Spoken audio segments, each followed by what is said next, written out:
Okay, magandang araw sa inyong lahat mga small lipo hunters. Dito naman tayo ay nag-upload ang inyong mga videos na pinadala sa atin ng ating kapwa ka-TH, no?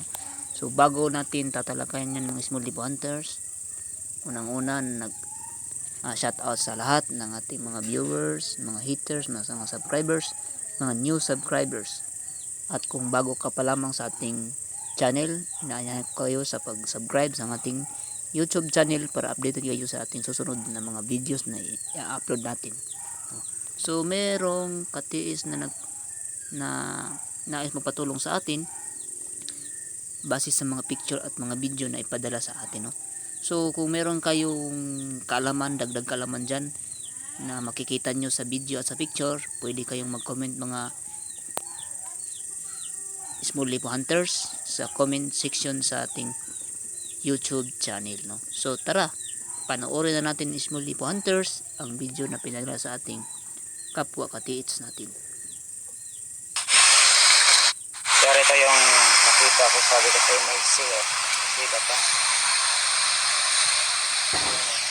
Ito. Yan.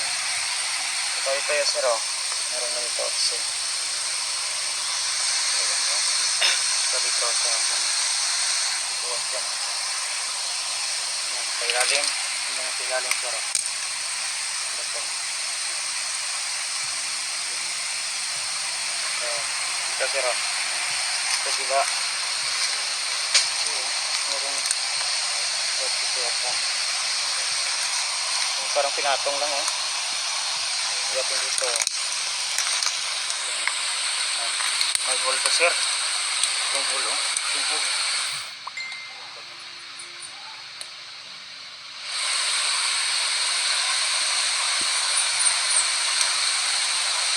Parang dito, sir. Ito, sir, oh. Baba yan. Sa baba. Yan.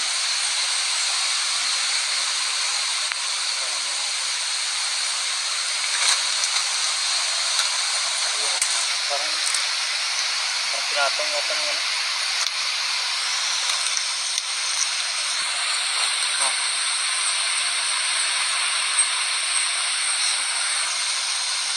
Ano sabi nito, sir? Legit ito? Okay, doon nagtatapos ang video mga small lipo hunters, no? So base sa video mga small lipo hunters, nakikita natin na merong mga kakaibang bato, no? O kakaibang bato ito, no? So sa tingin nyo, no, legit kaya to? So dito sa video mga small lipo hunters, ito yung bato, no, na hugis isda na may mata, no? So nakaturo doon sa unahan, no? So 20 to 30 meters, no?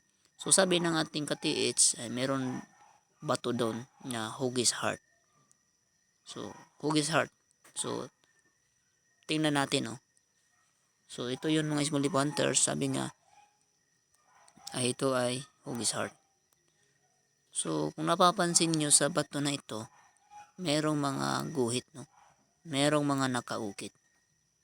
So anong ibig sabihin niyan mga small lipo hunters, no? So kung meron kayong magandang pagbasa nito, ng pag-analyze nito, ay pwede kayong mag-comment, no? So para sa akin, ito ay parang letter P or yung parang flag, no? Flag ito kasi, yan.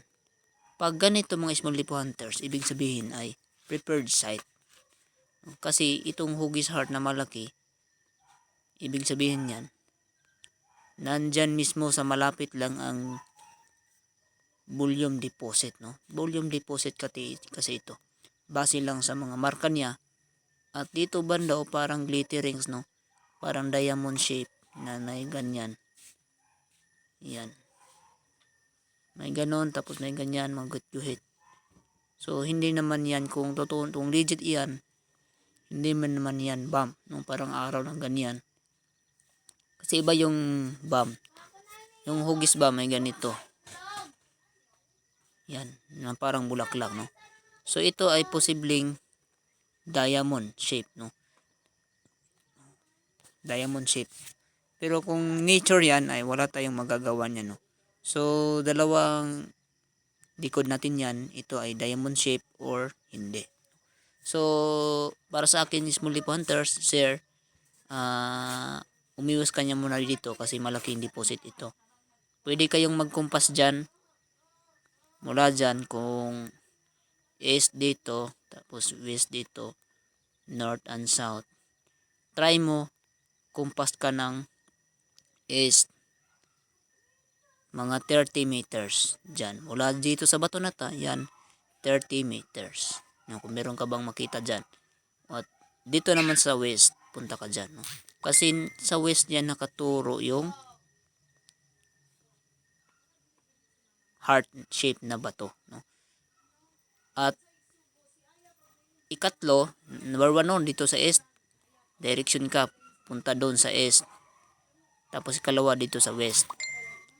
Ang ikatlo, mga small lipo hunters, mula dyan, magamit kang kumpas. Kumpas ka ng 113 na kumpas. O degree. 113 or 115. 115 degree.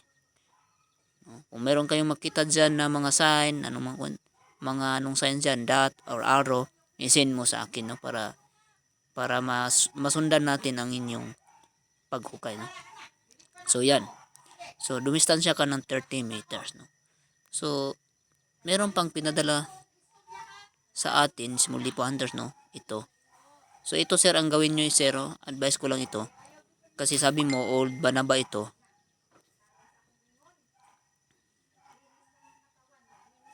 Old ba na ba ito? So naghukay kayo ng 3 meters. Mula dyan naghukay kayo. Nakakuha kayo ng 12 feet. Sa 12 feet nakakuha kayo ng antique, no? So pag ang antique ay nakaturo dyan sa puno ng niyog o puno ng banaba, so sundan mo lang ito. So yan, sundan mo yan, no? Yan, sundan mo yan. At para sure na gaano ang distance mula dito hanggang sa drip, no?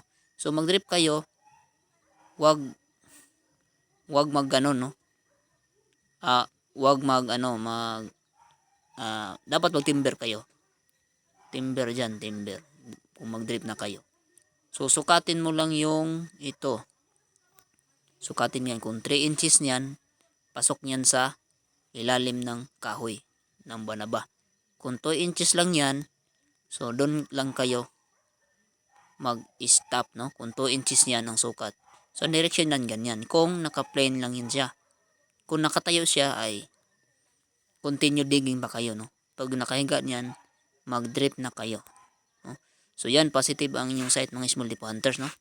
Positive ang inyong site, mga small sir, at sana'y meron kang kaalaman na matutunan. At dito, mga small lipo hunters, no? Sir, hukayin mo dito 3 to 5 feet lang ang testing dig lang dito, no? So dito sa kabila, ito pwede mong hukayin dyan, no? Kung meron kang locator, pwede mong ilocate yung baba, ka-pointer kasi ganyan, eh. Pero pag yan na klaseng pointer ay possible na medium deposit niyan, no? So try mo lang doon sa kabila, no? Try mo lang. At kung para sa akin, mag-focus ako doon sa banaba dito, no? Mag-focus ko dito sa banaba na puno, no? So para sa akin, boss, dito ka mag-focus, no? Para ma-hits nyo naman. Kasi kunti na lang yan, no? 12 feet na. 12 feet sabi mo. So mag-drip lang kayo. So dandahan lang kayo, mga small lipo hunter, no? So yan lang, mga small lipo hunters. Maraming salamat sa panood at sana'y meron kayong natutunan ng mga kalaman tungkol sa ating videos. Yan lang po. Maraming salamat.